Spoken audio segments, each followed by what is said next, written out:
Para sa ikatlong parte ng ating diskusyon patungkol sa prenatal care, atin namang alamin ang mga maaaring komplikasyon sa pagbubuntis na mangyayari kung hindi agad naaagapan o nakita dahil sa kawalan ng prenatal care.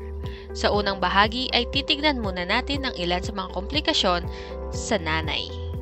Una ay ang gestational hypertension. Ito ay isang kondisyon kung saan ang isang buntis ay nagkakaroon ng mataas na presyon ng dugo o high blood pressure pagkatapos ng ika-20 linggo ng pagbubuntis nang walang kasamang protina sa ihi o ibang senyales ng preeclampsia.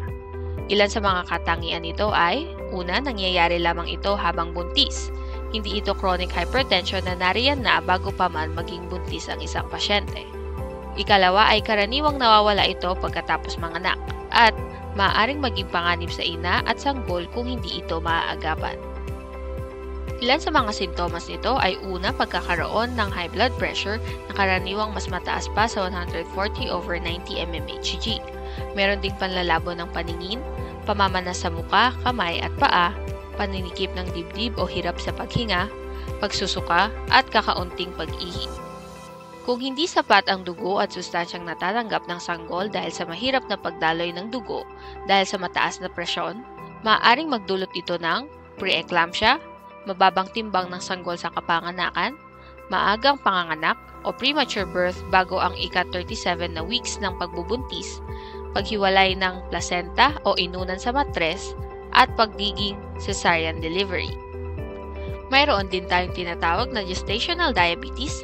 Ito ay isang uri ng diabetes na nangyayari lamang sa buntis, karaniwan sa ikalawa o ikatlong trimester.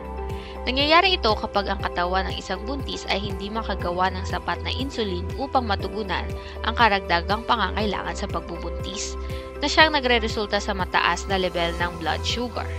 Ang sintomas nito ay mayroong madalas na pag-ihi, patuloy na pagkauhaw, pagkapagod at malabong paningin.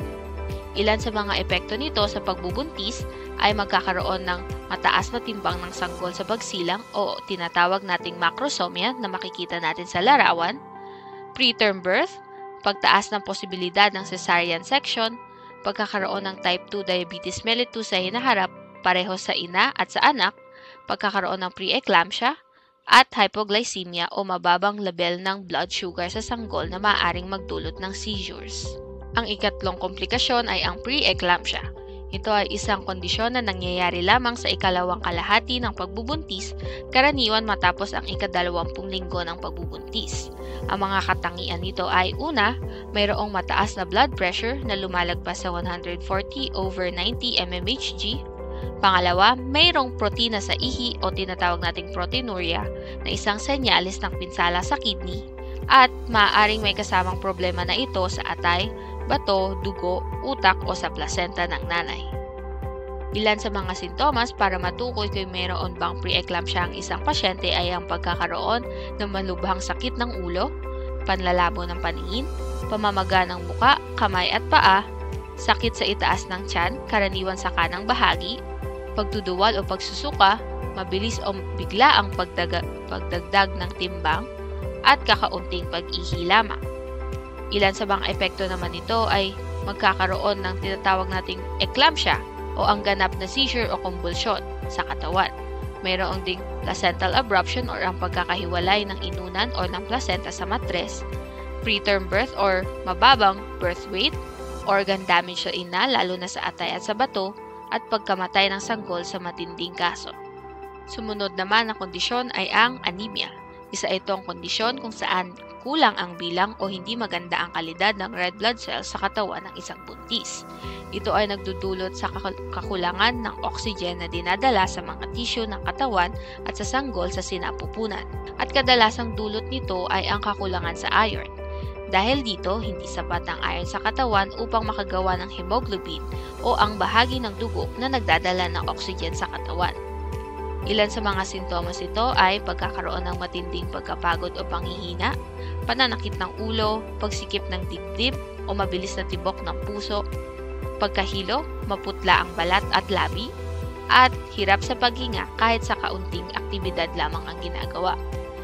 Ang mga epekto nito ay pagkakaroon ng preterm birth o maagang panganganak, mababang birth weight ng sanggol, o pagkamatay ng sanggol, depresyon matapos ang panganganak, at mababang iron stores ng sanggol pagkatapos niyang ipanganak.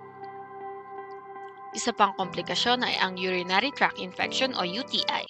Isa itong impeksyon sa daluyan ng ihi, kabilang na ang pantog, urethra o minsan umaabot ito hanggang sa kidneys. Karaniwan ito sa mga buntis dahil sa mga pagbabago sa hormones at anatomiya ng urinary system habang nagbubuntis ang isang pasyente. Ilan sa sintomas nito ay madalas at masakit na pag-ihi, mainit o masakit ang pakiramdam habang humiihi, mabaho o malabong kulay ng ihi, pamamaga sa ibabang bahagi ng tiyan, pagkakaroon ng lagnat o panginginig, at pananakit sa likod o tagiliran. Ilan sa mga epekto nito ay ang maagang panganganak muli, pagkakaroon ng low birth weight ng sanggol, infection sa kidney at panganib sa inang nagbubuntis tulad ng lagnat, panginginig at matinding infeksyon sa dugo. Para naman sa ikalawang bahagi, tignan naman natin ang ilan sa mga komplikasyon sa sanggol. Ilan sa mga komplikasyon sa sanggol ay nasabi na natin bilang epekto ng mga komplikasyon sa nanay. Isa na rito ay ang preterm birth na tumutukoy sa sanggol na ipinanganak ng buhay bago makumpleto ang 37 na linggo ng pagbubuntis. Maaaring na ipanganak ng maaga ang isang sanggol dahil sa kusang preterm labor o dahil may medikal na dahilan upang planuhin ang maagang pagpapanganak sa pamamagitan ng induction ng labor o cesarean section. Ang ikalawang komplikasyon ay ang low birth weight o mababang timbang sa pagkapanganak.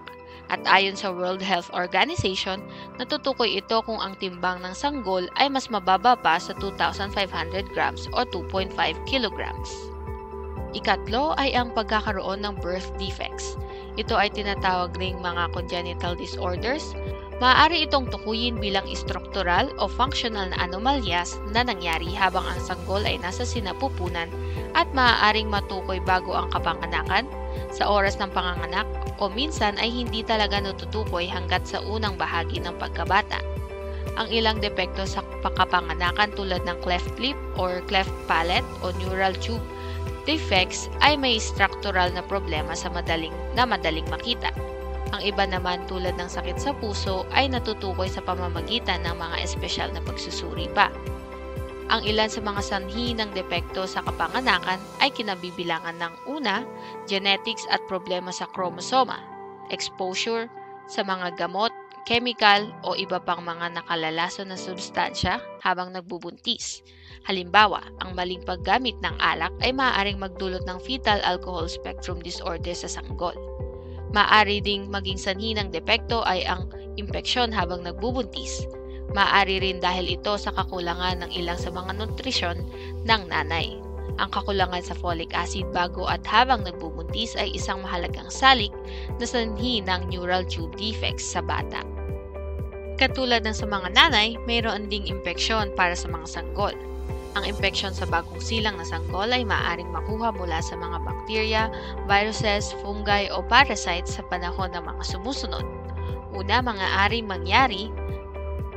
Maaaring mangyari ang impeksyon sa loob ng sinapupunan pa lamang mula sa inang may impeksyon na naipasa sa sanggol sa pamamagitan ng kanyang placenta.